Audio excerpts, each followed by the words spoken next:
میں نے بتایا کہ عالم دین ہے. کہا یقیناً چونکہ ظاہر سی بات ہے کہ ایک عالم ہی اس طریقے کے جملے کہہ سکتا ہے اور عالم با عمل ہوں گے. تو پھر میں پورے خاندان کا تعارف کراتا تھا کہ میرے والد، میرے دادا، میرے پردادا اور الحمدللہ شہزادی کونین کے صدقے میں چوتھے امام سے لے کے اب تک یہ سلسلہ جاری و ساری ہے. اور بارگاہ پروردگار میں یہی دعا ہے کہ بحق کے 14 معصومین، بحق کے شہزادی کونین، یہ سلسلہ تا ظہور حجت قائم رہے. وہ یہی کہتے ہیں کہ ایسے گھرانے میں پیدا ہونا خود ایسا ہے کہ جیسے آپ کسی مدرسے میں پیدا ہوئے ہوں. تو الحمدللہ یہ ہمیشہ سے ایک ایڈڈ ایڈوانٹیج رہا، ایک بہت بڑی خوش نصیبی رہی، لیکن ساتھ ہی ساتھ ایک بہت بڑی ذمہ داری کا احساس بھی ہوتا تھا کہ کیا ہم اسے سنبھال پائیں گے یا نہیں.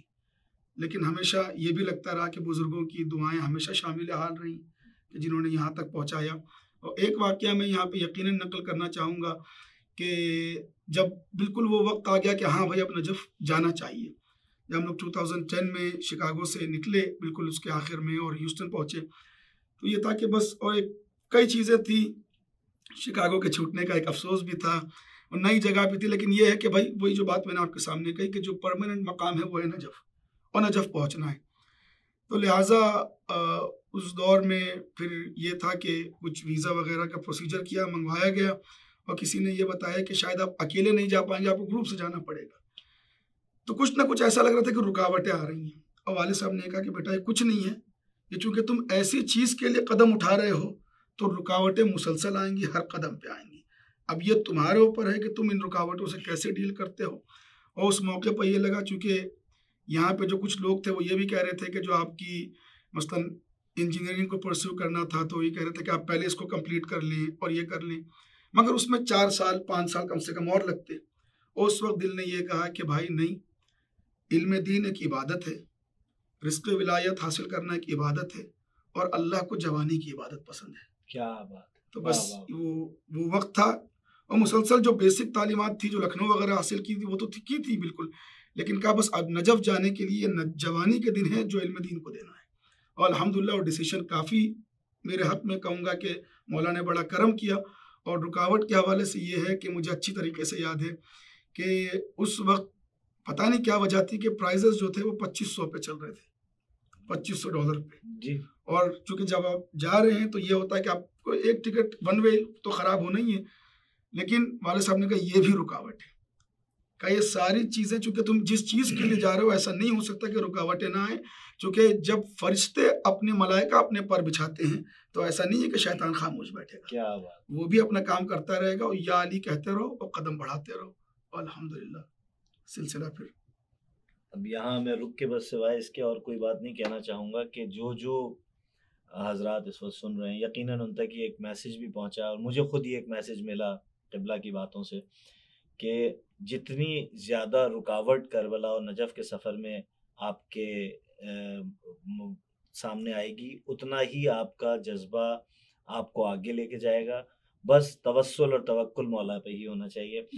قبلہ میں ایک اور چیز یہ کہ کیونکہ خود آپ نے اتنی کم سنی میں یہ مقام حاصل کیا، اتنی کم سنی میں کہ ہم خود یقیناً عمر میں تو بڑے ہیں لیکن مرتبے میں آپ سے بہت ابھی چھوٹے ہیں، لیکن یہ کہ لیکن آپ نے اتنی کم سنی میں جو ایک مرتبہ حاصل کیا، یقیناً اس کے پیچھے نجف میں جو آپ نے ایام گزارے کوئی نہ کوئی ایک ایسا واقعہ، کوئی نہ کوئی ایسی چیز یقیناً ہوگی جو آپ کا مولا سے جو آپ کا وہاں جو رابطہ ہوا ہوگا، یقیناً اس کے پیچھے کوئی نہ کوئی ایسا سلسلہ جو اب تک اگر چھپا ہوا ہے کچھ ایسا راز. اس طریقے کے بہت سے یقین مانی کے بہت سے ایسے واقعات ہیں. اور کبھی کبھی جب تنہائی میں انسان کبھی اپنے بستر پہ ہے یا کبھی کہیں بیٹھا ہے تو ایک دم سے کچھ ایسے مناظر ہیں نجف کے جو ذہن میں ابھر کے آتے ہیں، اور ایسا لگتا ہے کہ یہ زندگی کے وہ لمحات ہیں کہ جس کو انسان کبھی بھولنا نہیں چاہے گا اور اپنے ساتھ یقیناً قبر میں بھی لے کے جانا چاہے گا.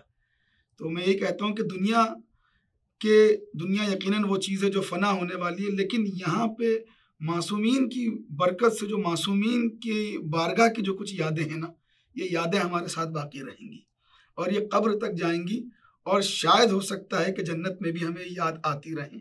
اس طریقے سے کربلا کے کچھ یقیناً بہت سے منظر ہیں، نجف کے ہیں. اور میں اسپیشلی یہاں پہ یہ کہنا چاہوں گا کہ ایک چیز کو میں بہت زیادہ مس کرتا ہوں. اب کوئی اختلاف رکھے کچھ رکھے، لیکن اپنی جگہ وہ بات چونکہ نجف کی چوکھٹ کو چومنے کا جو ایک لطف آتا تھا، کیا بات ہے، چونکہ ایسا لگتا تھا کہ جب آپ نجف کی چوکھٹ کو چوم رہے ہیں تو ایسا لگتا تھا کہ اس بوسے کے ساتھ کچھ علم آپ کو مل رہا ہے، کوئی چیز ایسی ہے جو آپ کے اندر اتر رہی ہے، اور ظاہر سی بات ہے جب آپ کسی کو کہیں گے تو ایک مذاق سا لگتا ہے کہ یہ کیسی باتیں کر رہے ہیں۔ اور ایک عالم دین سے میں نے سنا تھا، اور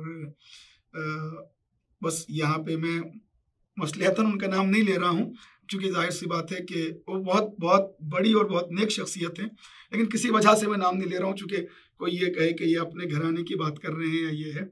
تو انہوں نے یہ کہا تھا کہ بھائی ہم نے نجف میں بہت کم دن گزارے، لیکن ہم نے ایک مرتبہ خواب میں یہ دیکھا تھا کہ ہماری پیشانی پہ کچھ ستارے کی مانند کچھ چیزیں چمک رہی ہیں۔ تو جب پوچھا کہ وہ کیا چیز ہے، انہوں نے پوچھا یہ میرے پیشانی پہ کیا چمک رہا ہے، کہا جب تم مولا کی چوکھٹ کو جھک کے بوسا دیا کرتے تھے تو وہاں سے جو جہاں کے ریزے ہوتے تھے اور جو دھول ہوتی تھی وہ جو تمہارے ماتھے پہ چپک گئی وہ علم بن کے آج تک چمک رہی ہے۔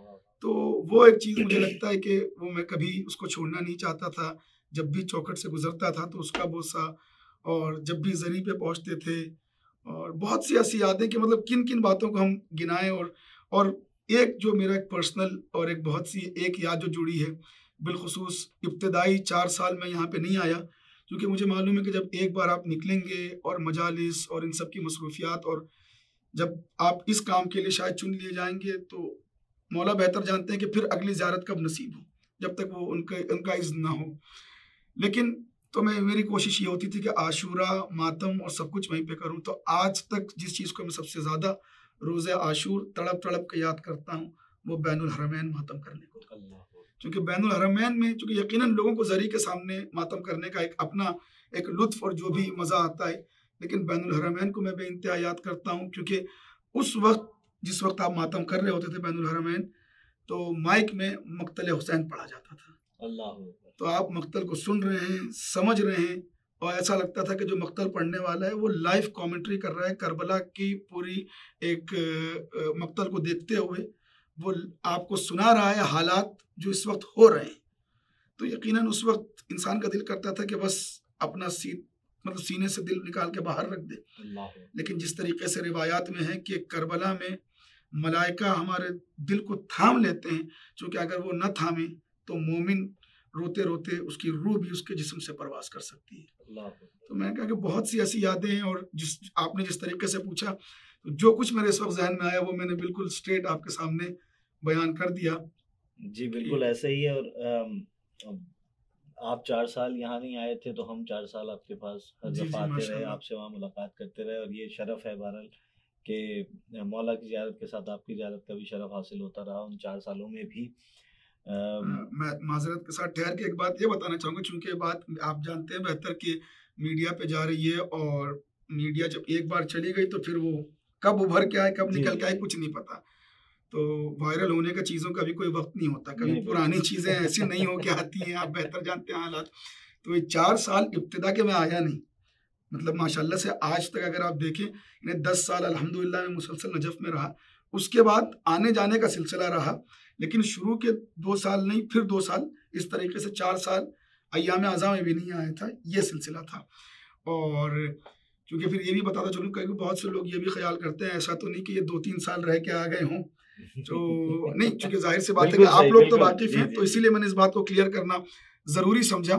بلکہ یہاں پہ میں یہ بھی بتاتا چلوں، ہاں ابتدائی مرحلے میں جب میں جا رہا تھا تو میں نے یہی سوچا تھا کہ بھائی جس طریقے سے اکثر لوگ جاتے ہیں ہم 4-5 سال کے لیے جائیں گے اور انشاءاللہ واپس آ جائیں گے، لیکن بات یہ ہے کہ جب آپ کسی پہاڑ کو دور سے دیکھتے ہیں تو وہ اتنا سا نظر آتا ہے، جی، یعنی جتنی آپ کی آنکھ ہوتی ہے اتنا پہاڑ نظر آتا ہے۔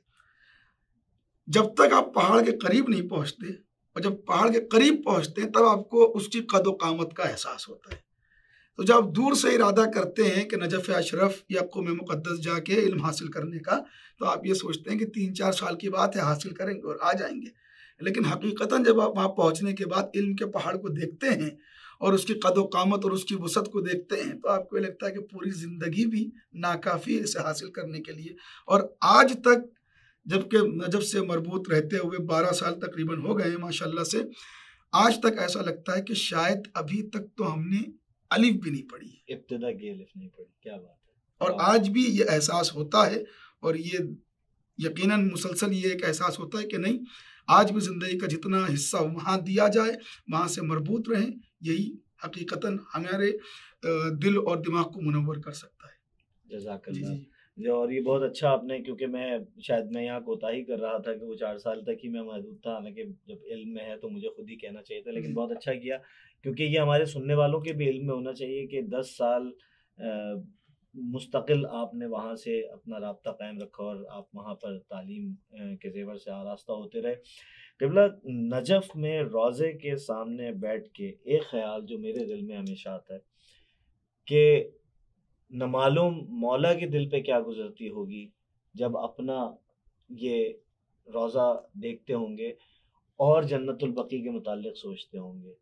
کیا مولا حسین اور مولا عباس کے دل پہ بیتتی ہوگی. ایک جشن ہم نے کیا تھا جناب سیدہ کی ولادت پہ، ہم لوگ وہاں تھے ظہور پہ، تو ہم نے بین الحرمین جشن کیا تھا، تو جشن کی کیفیت میں اس قدر رونا آیا اس وقت یہ سوچ کے کہ کاش جنت البقیع بھی ایسے بن جاتا. تو یہ 2 بیٹوں کے درمیان ہم ایک ان کی والدہ کا ذکر کر رہے ہیں، تو ہم نے وہاں یہ دعا کی تھی. تو یہ میں آپ سے پوچھنا چاہوں گا کہ آپ کیا اس حوالے سے سمجھتے ہیں کہ جنت البقیع کی اہمیت اور جنت البقیع کی تعمیر نو، خاص طور پہ کیونکہ اب یہ ہمارے دور کی کربلا جو کہ 100 سال اس وقت مکمل ہونے جا رہے ہیں، کتنی بڑی مظلومیت ہے. کیا اس کے حوالے سے آپ اپنے تاثرات، تاکہ لوگ مختلف علماء سے، مختلف ذاکرین سے، مختلف نواخوانوں سے لوگوں کو کیا کیا احساس منتقل ہونا چاہیے، میں چاہوں گا آپ بھی اس حوالے سے کچھ روشنی ڈالیں. یقیناً ظاہر سی بات ہے کہ جو بقیع کی مظلومیت ہے، اور جس طریقے سے ابھی آپ نے یہ بات کہی کہ جب آپ بقیع کو اس طریقے سے ایک منہدم ٹوٹی ہوئی قبروں کی طرف نظر کرتے ہیں، تو یہ ایک مظلومیت کی کیفیت اور ہوتی ہے مومن کے دل پہ. جب ان کی اولادوں کا اور ان کے شوہر کا روزہ اس طریقے سے عالی شان دیکھتے ہیں، یہ ایک مظلومیت کی کیفیت اور ہوتی ہے. اور ظاہر سی بات ہے کہ اس موقع پر مجھے ایک بڑا ہی ایک دل کو ہلانے والا ایک واقعہ یاد آتا ہے کہ ظاہر سی بات ہے کسی کے لیے بھی یہ ایک خیال ہے کہ جو سوچے اور غور کرے اس بات پہ کہ ایک شخص تھا کہ جو اہل تشیع کی مجلس کے سامنے سے گزر رہا تھا اور دوسرے فرقے سے تعلق رکھتا تھا. اس نے ایک مرتبہ یہ سنا کہ رسول کی بیٹی دربار میں گئی اور اس کو اس کا حق نہیں ملا، اور وہ دوڑتا ہوا اپنے قوم کے جو ہے مولانا کے پاس آیا، اور اس نے رات کا وقت تھا، دروازہ کھٹکھٹایا. اس نے کہا کہ بھائی کیا بات ہے اس وقت آپ بے وقت میرے دروازے پہ؟ کہا نہیں، چونکہ بات ہی ایسی تھی میں اپنے آپ کو قابو نہیں کر پایا، میں ابھی شیعوں کی مجلس کے سامنے سے گزر رہا تھا. تو انہوں نے یہ کہا کہ رسول کی بیٹی دربار میں اپنا حق مانگنے گئی تھی. تو اس نے جواب و صفائی دیتے ہوئے کہا کہ دیکھو مانگنے تو گئی تھی، لیکن اور یہ اور وہ اور فلانا، اور وہ بات کو گھمانے لگا. جب بات کو گھمانے لگا تو اس نے کہا کہ دیکھو بھائی یہ میں نے یہ نہیں پوچھا کہ حق ان کا تھا یا نہیں تھا، یہ بات کی. میرا سوال تو یہ ہے کہ رسول کی بیٹی دربار میں گئی تھی یا نہیں گئی تھی. ایک مرتبہ اس نے سر کو جھکا کے کہا کہ ہاں یہ تاریخ میں ہے کہ رسول کی بیٹی دربار میں گئی تھی. کہا تو پھر میرا اس مذہب سے کوئی تعلق نہیں کہ جہاں رسول کی بیٹی دربار میں بلائی جاتی ہے. اب جہاں تک تم نے حق کی بات کی کہ ان کا حق تھا یا نہیں تھا، اگر چونکہ تم میرے قوم کے مولوی ہو، مولانا ہو، تم نے مجھے حلال و حرام کی تعلیم دی ہے، کل کے دن تمہاری بیٹی اگر میری جائیداد پہ آ کے جھوٹا دعویٰ کرے تو میں آنکھ بند کر کے اپنی جائیداد اسے دے دوں گا، یہ سوچ کے کہ یہ میرے قوم کے اس آدمی کی بیٹی ہے کہ جس نے مجھے حلال و حرام سکھایا ہے. تو سرکار اگر رسول کی بیٹی کسی سے حق مانگ رہی ہے تو وہ کون سی وجہ تھی کہ حق نہیں دیا گیا؟ اچھا، دنیا جب ہم فدق کی بات کرتے ہیں تو کہتے ہیں کہ کب تک آپ پرانی باتوں کو اٹھائیں گے. ہم کہتے ہیں کہ آپ اگر یہ کہتے ہیں پرانی بات، تو آج کی فدق اور آج کی مظلومیت اور آج کی کربلا جنت البقیع. اور یہی بات اسی طریقے کا ایک اور واقعہ پیش آیا کہ ایک شخص جو حج پہ گیا، اس کے بعد زیارت کرتے ہوئے اس نے کہا کہ یہ کیسی بات ہے. اس نے کہا کہ نہیں، جب تک، کیونکہ رسول نے کہا کہ جو میرے روزے کی زیارت نہیں کر رہا اور حج کر رہا ہے، گویا کہ اس نے مجھ پہ ظلم کیا، یعنی رسول کی بھی زیارت کرے.